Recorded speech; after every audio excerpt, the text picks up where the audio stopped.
Assalamualaikum warahmatullahi wabarakatuh. Perkenalkan, saya Hafid Pramadika, dosen teknik perminyakan Universitas Sakti, yang dimana pada saat ini mengampu mata kuliah ekonomi migas dan panas bumi. Mata kuliah ini sendiri mempunyai bobot 3 SKS dan diajarkan pada semester 7. Mata kuliah ini diamanahkan 3 CPL Prodi yang dimana terbagi terhadap low, medium, dan hard. Untuk low sendiri mampu menerapkan pengetahuan dasar matematika, ilmu pengetahuan alam, teknologi industri, dan keteknikan untuk mendapatkan pemahaman penyeluruhan yang mendukung prinsip-prinsip teknik perminyakan dan atau panas bumi. Untuk yang medium mampu mengidentifikasi, merumuskan, menganalisis, evaluasi, dan menyelesaikan permasalahan di industri migas dan atau panas bumi. Dan yang terakhir, high, di mana mampu merencanakan, melaksanakan, menyelesaikan tugas atau proyek dan tanggung jawab. 3 CPL Prodi ini menurunkan 5 CPNK, di mana yang pertama ialah mampu menjelaskan kembali konsep time value of money, 2 dapat menghitung depresiasi, 3 dapat mengerjakan cash flow untuk menjadi ekonomis, 4 dapat memilih keputusan yang lebih ekonomis, dan yang kelima ialah dapat menghitung keekonomian product sharing contract cost recovery, PSG gross split, dan panas bumi. Dari 5 CPNK ini menurunkan 14 sub CPNK yang dimana 14 materi dalam 14 kali pertemuan, dimana dalam pertemuan pertama mengenai tentang time value of money, pertemuan kedua mengenai tentang interest rate, dan pertemuan ketiga mengenai depresiasi straight line dan decline balance, pertemuan keempat mengenai depresiasi double decline balance dan sub of the years. Selanjutnya pertemuan kelima mengenai cash flow yang mempelajari tentang NPV, POT, IRR, dan DPIR. Dilanjutkan pertemuan ke-6 mengenai tentang cash flow yaitu expected value. Dan yang ketujuh ialah tentang decision tree analysis. Nah, dilanjutkan pertemuan ke-8 yaitu mengenai UTS, yang dimana akan diuji 7 materi yang telah dipelajari ini. Selanjutnya dilanjutkan pertemuan ke-9 setelah UTS mengenai PSG cost recovery, yang dimana mempelajari mengenai awal mula kontrak migas di Indonesia hingga menjadi PSG cost recovery sendiri. Dilanjutkan pertemuan ke-10 mengenai PSG cost recovery, yaitu tentang split, tag, dan FTP. Dilanjutkan lagi mengenai pertemuan ke-11 mengenai PSG cost recovery, yaitu tentang cost recovery, interest rate, dan DO. Setelah itu pertemuan ke-12 mengenai materi PSG gross split yang akan dipelajari di pertemuan ke-12 ini ialah tentang sejarah PSG gross split ini sendiri lahir dan bagaimana ini dapat diimplementasikan. Kemudian di pertemuan ke-13 PSG gross recovery tentang fiscal termnya, dan dilanjutkan pertemuan ke-14 mengenai keekonomian panas bumi, sejarah keekonomian panas bumi itu sendiri, dan yang ke-15 ialah tentang perhitungan keekonomian panas bumi, dan pertemuan ke-16, pertemuan terakhir ialah UAS. Dari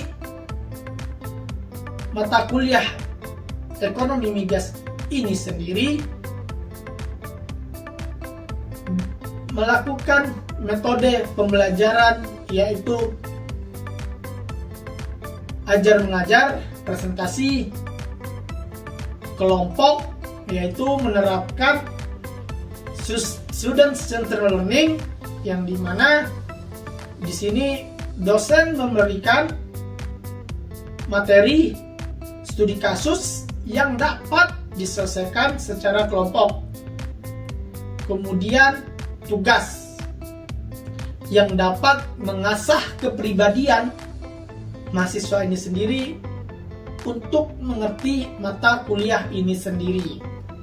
Di mana media yang digunakan di sini untuk pengumpulan tugas yang menggunakan Google Classroom, di mana dapat memantau tugas yang dikumpulkan oleh mahasiswa tidak melebihi dari waktu yang telah ditentukan. Dan kemudian kriteria penilaian di sini ialah UTS, UAS, tugas, di mana tugas di sini mempunyai bobot tertinggi ialah 50%. Kemudian dilanjutkan UTS 20%, UAS 30%. Inilah RPP RPS yang diajarkan dalam ekonomi migas dan panas bumi. Sekian, terima kasih. Oke, assalamualaikum warahmatullahi wabarakatuh. Waalaikumsalam warahmatullahi wabarakatuh. Selamat pagi semua. Gimana nih keadaannya, sehat?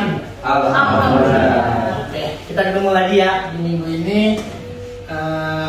Sebelum saya lanjut nih, ada yang ingat nggak materi kita di minggu lalu? Ada yang ingat nggak materi kita minggu lalu? Siapa boleh?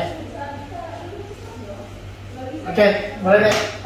Jadi materi sebelumnya itu mengenai time value of money.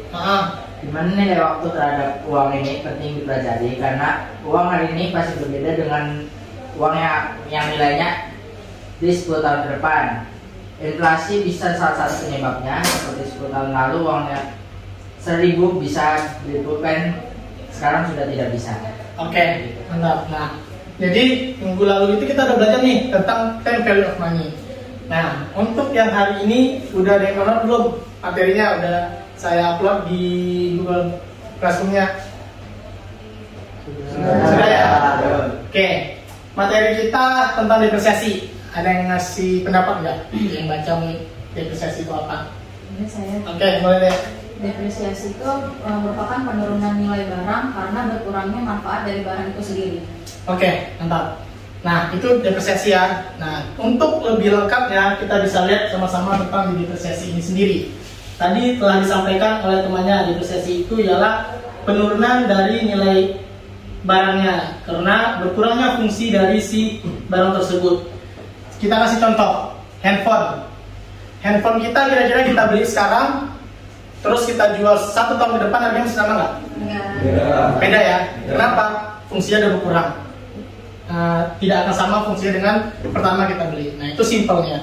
Jadi kalau kita lihat kemarin lagi, minggu kemarin kita tentang time value of money, kita belajar tentang si uangnya. Oh, ternyata uang ini mengalami penurunan nilai.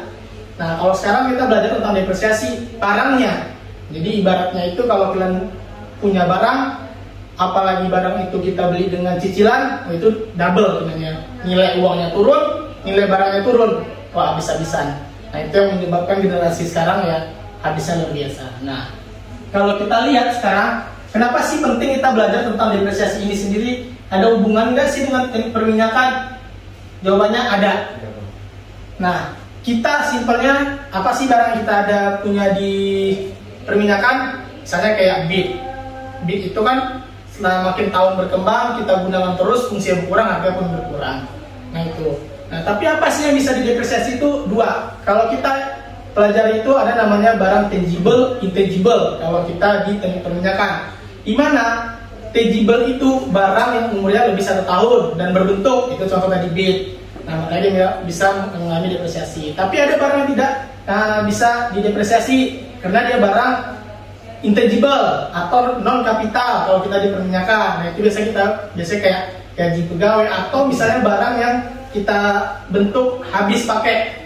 Nah kayak gitu. Nah itu tidak ada mengalami depresiasi. Nah terus kalau kita lihat secara umum, apa sih yang bakal kita pelajari tentang si depresiasi ini? Ada 4 di sini depresiasi yang kita pelajari. Kita bisa lihat sama-sama di depan. Ini tentang straight line. Nah kalau kita lihat contoh di depan sini tentang straight line, ini metode garis lurus. Ini simple gitu. Tapi inilah yang digunakan di rata-rata 80% perusahaan menggunakan straight line ini. Tapi kita di Tiga sedang menggunakan ini. Kenapa? Nanti kita lihat. Jadi simpelnya gimana sih cara menghitung depresiasi ini kalau straight line? Kalau kita lihat di sini ada nilai barang di sini ya, original cost. Mungkin saya slide di sini biar lebih kelihatan. Oke, di sini kita lihat ya. Original cost-nya kita anggap kita beli suatu barang itu harganya $24.000. Terus estimasi life-nya itu 5 tahun. Kemudian kita lihat di sini estimasi waktunya di sini, terus estimasi residual value yaitu nilai sisanya. Ibaratnya nilai sisa itu kita tentuin sendiri. Kira-kira nih handphone kita ini bertahan berapa lama? Nah kita bisa gambarin kan, apakah terakhir itu ada nilai sisanya? Handphone sekarang itu rata-rata 10 tahun pasti udah ada sisa nilainya. Ya udah hancur lebur lah sekarang dengan sekarang ya handphone sekarang. Nah makanya nilai sisa ini kita yang sendiri kayak bit semakin sering kita pakai kita tahu dong estimasi umurnya berapa dan ada nggak nilai sisa kira-kira dari bit itu. Nah itu kalau kita lihat tentang depresiasi kita di teknik perminyakan sendiri. Nah setelah kita hitung di sini kita mesti nyari namanya annual depresiasi. Kalau kita tadi ingat rumusnya tadi 24.000 dikurangin 2.000 nilai sisa umurnya 5 tahun dapat annual depresiasinya 4.400. Nah berarti setiap tahunnya itu mengalami penurunan nilai barangnya 4.400. Contoh seperti di depan. Nah enaknya depresiasi straight ini kita di depan. Ini kalau kita lihat setiap tahunnya tadi mengalami depresiasi 4.400. Terus setiap tahun turun 4.400 sehingga nilai sisanya itu 2.000 sesuai dengan nilai sisa. Nah ini enaknya apa? Straight line, garis lurus. Ya berarti dia setiap tahun mengalami annual depresiasi. Ini gampang tapi digunakan semua perusahaan karena ini berpengaruh terhadap keekonomian. Cash flow menggunakan depresiasi setiap perusahaan. Nah itu dia di straight line. Ada metode kedua yang kita pelajari di sini yaitu decline balance. Nah ini berbeda.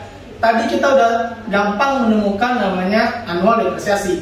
Kalau di sini kita mesti nyari namanya rate dulu, yaitu rumusnya yaitu 1/n. 1/n baru kita masukin rumus yang tadi untuk kita mendapat annual depresiasi. Nah kalau kita lihat contoh di tabelnya, annual depresiasi tadi kita tadi apa? Simpelnya mesti mencari namanya rate. Rate itu tadi rumusnya 1/n, n-nya 5 tahun, berarti 1/5 20% ya. Nah, ketika kita udah dapat rate-nya yang itu 20%, baru kita bisa nyari annual depresiasi. Caranya bagaimana? Nilai kita tahun pertama 24.000 yang kita beli tadi, dikali 20% dapat 4.800. Ternyata di tahun pertama kita mengalami depresiasi sebesar 4.800. Sehingga barang kita di tahun pertama sisanya 19.200. Karena ada penyusutan ya 4.800. Kemudian di tahun kedua yang sisanya 19.200 kita kali lagi terhadap 20% karena penurunannya 20%. 20% dari 19.200 dapat 3.840 dan dikurangi lagi sisanya 15.360. Kalau kita lihat dari tahun pertama tahun kedua ada selisih ya.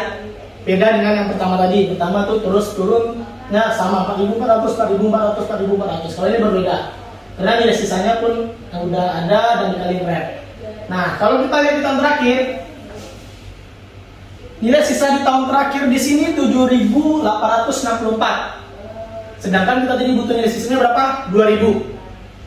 Otomatis ini tidak sesuai dengan nilai sisa. Nah, disinilah kita namanya merubah atau memodifikasi dengan sesuai nilai sisa. Sehingga di tahun kelima itu tidak ada rate-nya. Bisa diperhatiin di sini tidak ada rate-nya. Tetapi annual depresiasinya besar sehingga sesuai dengan nilai sisa 2.000. Nah itu kita di perminyakan biasa menggunakan yang mana? Kita bisa menggunakan ini. Tiap tahun itu berbeda. Kenapa? Simpelnya gini. Kalau kita gunakan handphone setiap tahun, fungsinya bersama kita gunakan kan. Fungsi turun terus setiap tahun itu hampir sama. karena fungsinya jelas. Tapi kalau bed coba kita pakai, kegorosnya lebih, kemungkinan rusaknya lebih besar daripada kita gunain alat ini, karena kerja lebih keras kan namanya bed. Nah makanya pekerjaan di perminyakan yang lebih keras itu kemungkinan itu kita harus menggunakan si declense balance ini ya. Tadi barangnya lebih cepat rusak. Tapi ada juga selain declense balance ini kita menggunakan double decline, 2 kali penurunannya ya tadi, karena di perminyakan sendiri itu barang yang kita gunakan lebih cepat rusak. Kita lihat double decline. Bedanya di mana? Cuma di sini. 2/n. Jadi kalau kita ingat tadi rumusnya yang pertama 1/n ya. Nah ini declense balance. Bedanya apa dengan double decline? Cuma beda sini. 2/n. Jadi kalau 1/n tadi 20%, kalau 2/n berapa? 2/5 40%, ya. Nah, cuma di situ perbedaannya. Nah, kalau kita lihat perhitungannya, efeknya kemana sih? Pertanyaannya gitu ya. Cara hitungnya sama, tapi kalau kita lihat nilai sisa terakhirnya di sini berapa? Coba lihat 1886 ya. Tidak sesuai lagi dengan nilai sisa kita yang kita butuhin di sini 2000 ya. Malah yang lebih kecil. Kenapa tadi? Dia double decline. Penurunannya double. Makanya lebih nilai sisa itu pasti di bawah nilai yang kita inginkan. Nah, kalau kita perhatikan di sini sama, di tahun terakhir mesti kita rate-nya mesti kita rubah lagi sesuai dengan nilai sisa yang dibutuhkan 2000. Nah, ini yang ketiga, dan yang terakhir itu ada namanya sum of the years. Nah, ini lebih menarik lagi deh. Ini lebih kompleks lagi. Jadi tadi kita membicarakan tentang si straight line itu garis lurus, penurunannya tahunnya sama. Kalau yang di sini yang declense balance penurunannya sekali 1/n. Terus berikutnya double declense penurunannya 2 kali. Tapi yang straight line kita udah dapat annual depresiasi. Kalau yang declense balance sama double declense kita mesti nyari rate dulu baru dapat annual depresiasi. Nah yang terakhir ini menarik. Kita mesti mencari dulu SCD faktornya. Setelah kita mencari SCD faktornya, kita baru di sini bisa mendapatkan rate-nya. Kalau kita lihat di sini baru dapat rate-nya. Jadi SCD faktor sini rumusnya ini. 5 itu n yang kurang n tambah 1/2. Itu rumusnya, dimana di sini dapat 15. Nah 15 inilah SCD faktor yang kita kita bagi sehingga dapat si rate-nya. Contoh ini yang pertama ya, 5/15. Ini kan 5 ini N-nya, 15 ini si SCD faktornya. Sehingga dapat 33%. Nah, dari 33% ini kita kaliin kemana? Kalinya terhadap depresiasi capital cost. Sini dapat 22.000 ya. Dimana si capital cost 24.000 dikurangi nilai sisa 2.000 dapat depresiasi capital cost. Nah, itu yang kita kali. Jadi 33.000 ini dikali depreciable capital cost dapatlah 7.333. Dan tahun kedua sama, gitu juga rate-nya SCD factor kita cari sehingga dapat rate kita kali terhadap depreciable capital cost. Nah, beda di sini, tahun terakhir kita tidak perlu merubah lagi. Tahun terakhir itu sudah sesuai dengan nilai sisa yang kita inginkan, yaitu 2000. Jadi kalau kita hitung ternyata nilai sisa tidak 2000, berarti ada kesalahan di kita menghitung. Nah itu perbedaannya yang di sini. Nah sampai sini ada pertanyaan nggak? Oke. Oke, pertanyaan bagus. Jadi ada nggak yang tidak mengalami depresiasi? Ada deh. Contohnya tanah. Kenapa tanah itu tidak mengalami depresiasi? Kita tahu bumi kita tidak tambah luas ya. Nah otomatis sesuatu yang tidak bisa bertambah lagi itu tidak mengalami depresiasi. Fungsinya terus sama. Tidak ada perubahan fungsi dari situ. Nah, manfaatnya sama. Itu. Oke, dengan bagus. Mungkin ini untuk pembelajaran kita tentang depresiasi. Mungkin kembali ya, saya simpulkan. Tadi kita udah belajar 4 ya. Pertama itu kita belajar straight line. Habis itu kita belajar declense balance. Habis itu kita belajar double declense. Dan kita belajar sum of the years. Itu 4 metode depresiasi yang kita pelajari. Masing-masing mempunyai perbedaan. Dimana kalau kita straight line, kita cuma mencari annual depresiasi. Kemudian kita belajar tentang declense balance, kita mesti mencari rate-nya dulu, baru kita bisa dapat annual depresiasi. Begitu juga dengan double declense.